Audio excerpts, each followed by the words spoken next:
Hello বন্ধুরা, তোমরা সবাই কেমন আছো? আশা করি সবাই ভালো আছো। তো আমি আজকে অনেকদিন পর একটি ডেইলি ব্লগ নিয়ে চলে আসলাম। ডেইলি ব্লগ বলতে আমি এখন কিছু করব, সেটাই তোমাদের সঙ্গে শেয়ার করব কি করি। তো দেখতে থাকো তোমরা কন্টিনিউ। এই তো দেখো আমি বাজার নিয়ে এসেছি। এখানে এনেছি ডাঁটা আর এখানে এনেছি মাছ। তো মাছটাকে তোমাদেরকে দেখাই কি মাছ এনেছি। এই তো দেখো আমি মাছগুলো ঢেলে নিয়েছি। আমি আজকে এনেছি পাবদা মাছ। তোমাদের কার কার পাবদা মাছ খেতে ভালো লাগে বলো তো? আমার কিন্তু খুব ভালো লাগে এবং আমি টুট করে এটাকে কেটে নিয়ে আসি।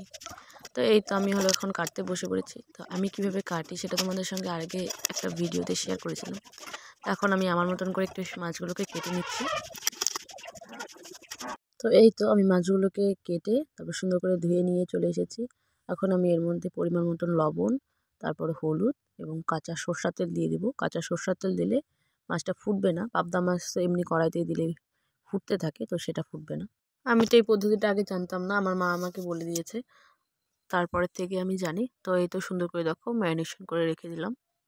তারপর আমি এখানে মাছ রান্না করার জন্য এখানে পরিমাণ মতন আলু এবং ডাঁটা কেটে নিলাম সুন্দর করে।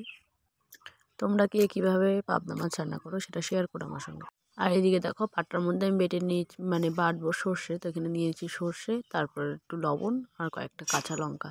আর এদিকে আমি দেখো জিরা বেটে রেখেছি আগের থেকেই। তো আমি এখন এগুলোকে বেটে নেব। আমার কিন্তু যে কোনো রান্নাই পাটায় বাটা মশলা দিয়েই করতে ভালো লাগে, তাই আমি পাটাতেই বেটে নিচ্ছি মশলাগুলো।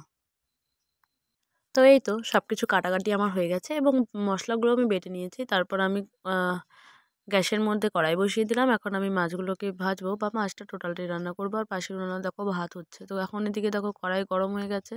এখানে আমি দিয়ে দিলাম তেল পরিমাণ মতন। তারপর আমি তেলটা গরম হলে মাছগুলোকে সুন্দর করে ভেজে নেব।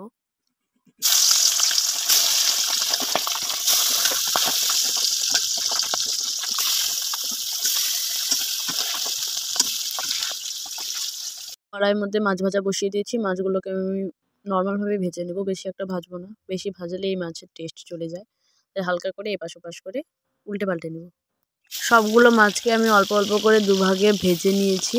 তো প্রথম আগে ভেজে নিলাম, এখন এই পাশগুলো ভেজে নিলাম। তো এই দেখো আমার মাছ ভাজা হয়ে গেছে। এখন আমি মাছ ভাজার তেলটার মধ্যেই কালো জিরা এবং জিরা সম্বার দিয়ে, তার মধ্যে কাঁচা লঙ্কা সম্বার দিয়ে, তার মধ্যে আলুগুলোকে আমি দিয়ে দিব। আমি কিন্তু এই রান্না করতে গিয়ে একটা ভুল করে ফেলেছি, মানে কাঁচা লঙ্কাটা যেটা আগে দেওয়ার কথা ছিল সেটা আমি আলু দিয়ে তারপরে দিয়ে দিয়েছি। তোমরা যদি এভাবে রান্না করতে চাও তাহলে কাঁচা লঙ্কাটাকে আলুর আগে তেলের মধ্যে দিয়ে দিও, তাহলে টেস্টটা অন্যরকম হয়। তারপর আমি আলুর মধ্যে পরিমাণ মতো লবণ দিয়ে নাড়াচাড়া করে এখন ঢেকে ঢেকে একটু ভেজে নেব।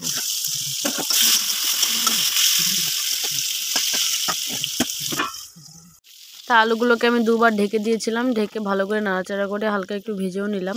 তার মধ্যে এখন আমি ডাঁটাগুলোকে দিয়ে দিলাম। ডাঁটাগুলো যেহেতু নরম, তাই সিদ্ধ হতে বেশি সময় লাগবে না, তাই আলুগুলোকে আগে ভেজে নিয়েছি, তাতে সিদ্ধ করা মানে সিদ্ধও হয়ে গেছে আলুগুলো। তা এখন আমি এর মধ্যে দিয়ে দিয়েছি হলুদ দিয়ে এখন আমি এগুলোকে ডাঁটাটা এবং আলুটাকে ভালো করে একটু ভেজে নেব। এখন আর ঢাকার কোনো প্রয়োজন হবে না, কারণ যেহেতু ডাঁটাগুলো খুবই নরম। তারপরে আমি এর মধ্যে বাটা মশলাগুলো দিয়ে দিয়েছি। এখন এগুলোকে ভালো করে একটু কষিয়ে নেব। আমি কিন্তু যাই করি না কেন তোমাদের সঙ্গে শেয়ার করতে আমার খুবই ভালো লাগে, তার জন্য কিন্তু আমি সব কিছু শেয়ার করতে চলে আসি। তোমাদের কীরকম লাগে তোমরা কমেন্ট বক্সে প্লিজ জানিও। তারপর আমি এখানে দিয়ে দিলাম পরিমাণ মতন জল, মানে ঝোল করার জন্য, মাছের ঝোল করার জন্য পরিমাণ মতন জল দিয়ে দিলাম। জলটাকে কিন্তু আমি আগে একটু গরম করে নিয়েছি। আমি গ্যাসে রান্না করলে বেশিরভাগই আগে মানে গরম করে তারপরে গরম জলটাই দিই, ঠান্ডা জল দিই না। তো এই তো দেখো আমার ঝোলটা প্রায় ফুটে এসেছে। আমি এখন এর মধ্যে দিয়ে দিব মাছ। আমার মাছের ঝোল কিন্তু প্রায় রেডি। আমাদের বাড়িতে তো এভাবেই মাছের ঝোল রান্না করা হয়। তো দেখো মাছের ঝোলটার মধ্যে কিন্তু তেল ভাসছে উপর থেকে। তো দেখতেও তো ভালোই লাগছে, আশা করি খেতেও ভালো লাগবে।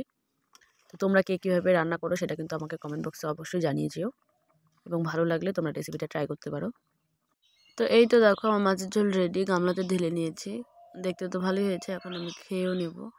তো তোমাদের কীরকম লাগলো তোমার কমেন্ট বক্সে অবশ্যই জানিও। তো আজকের ব্লগটি এই পর্যন্তই রইল। টাটা, সবাই ভালো থেকো, সুস্থ থেকো, বাই।